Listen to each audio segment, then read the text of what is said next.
I never thought winning a scholarship would ruin my life. But there it was, an official letter from Boston University, sitting in the middle of the dining table, untouched. I had imagined this moment 1,000 times. I thought my parents would be proud, that my mom would cry happy tears, and my dad would clap me on the shoulder with that rare, approving nod he always reserved for Lauren. Instead, they stared at it like it was a death sentence.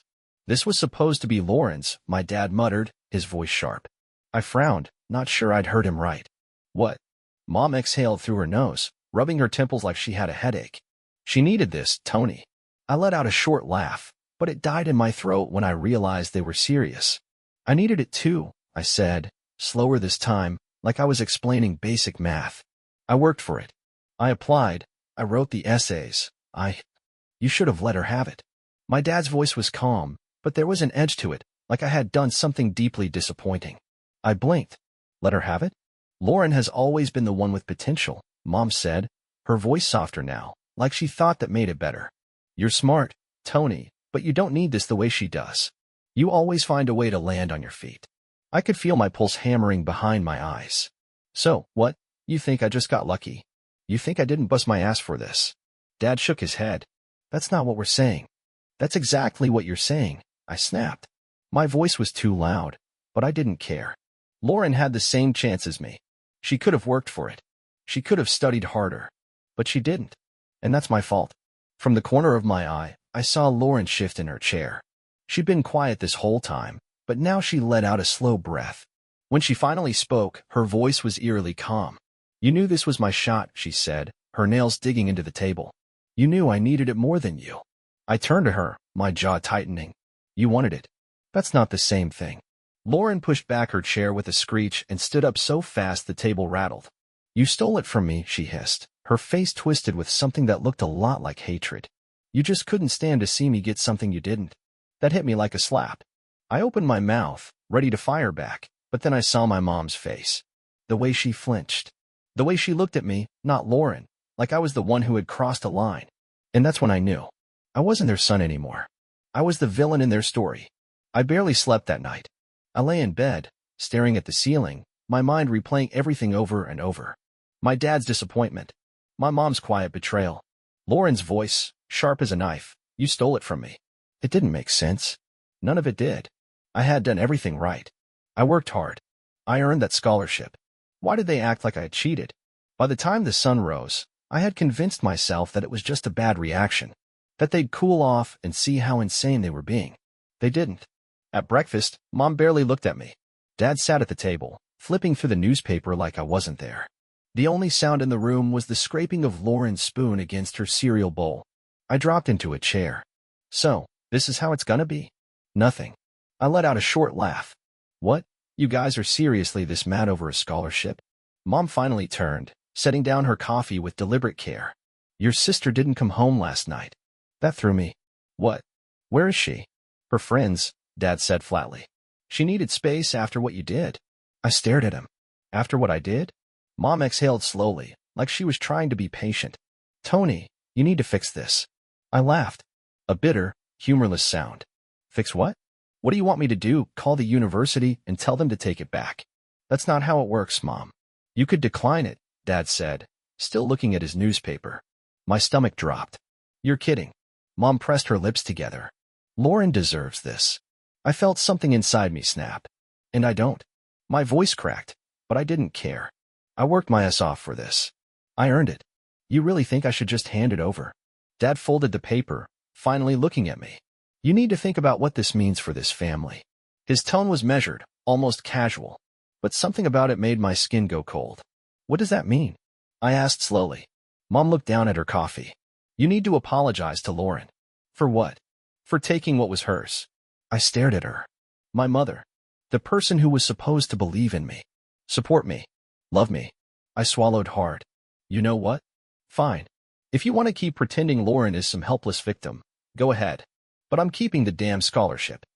Dad's jaw tightened. Then maybe you should pack your things. My heart stopped. What? If you can't be part of this family, if you're going to be selfish, then maybe it's time you figure things out on your own. I waited for Mom to say something, to tell him to stop, to say he didn't mean it. She just stared into her coffee. Something inside me crumbled. I pushed back from the table, the chair scraping against the floor. Without another word, I turned and walked upstairs. My hands were shaking as I grabbed a duffel bag and started shoving clothes inside. My laptop. My phone charger. I paused at my desk, my eyes landing on a framed photo. Me and Lauren as kids, arms wrapped around each other, grinning. For a moment, I just stood there, staring at it.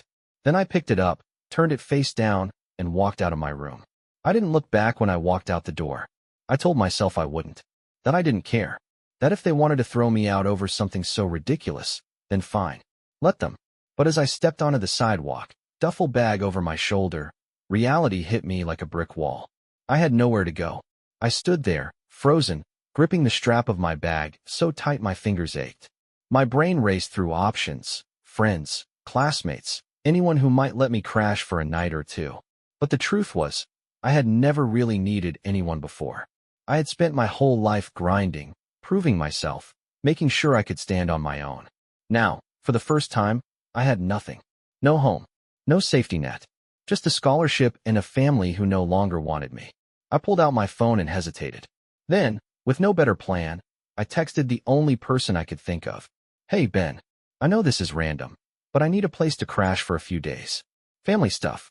Ben and I weren't best friends or anything, but we'd been roommates during a summer program back in high school. We got along, and I remembered him mentioning that he was renting a place near Boston University. I hit send before I could overthink it. A few seconds later, 3 dots appeared, then disappeared, then came back. Yo, of course. What happened? I exhaled, tension leaking from my shoulders. Long story. Can I come by tonight? Yeah, bro, anytime. I got a couch. I didn't reply. I just started walking. I didn't have a car, Lauren did, of course, so I took the train. The ride felt endless. I sat stiffly, bag between my feet, watching the city blur past the window. I caught my reflection in the glass and barely recognized myself. I looked like a ghost. By the time I reached Ben's place, it was dark. He opened the door, squinting at me. Jesus, Tony. I tried for a smile. Rough night.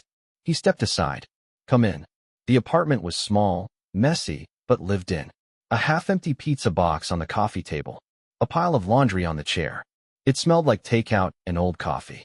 Couch is yours, Ben said, rubbing the back of his neck. I'd offer you my bed, but I think we both know I'm not that nice. This is fine, I muttered, dropping my bag. Ben hesitated. You want to talk about it? I shook my head. Not tonight. He didn't push, just nodded and tossed me a blanket. Kitchen's yours. Bathroom's down the hall. Make yourself at home. Thanks, man. He yawned. All right, I got work early. Just don't burn the place down. He disappeared into his room, leaving me alone. I sat on the couch, rubbing my face, exhaustion pressing down on me.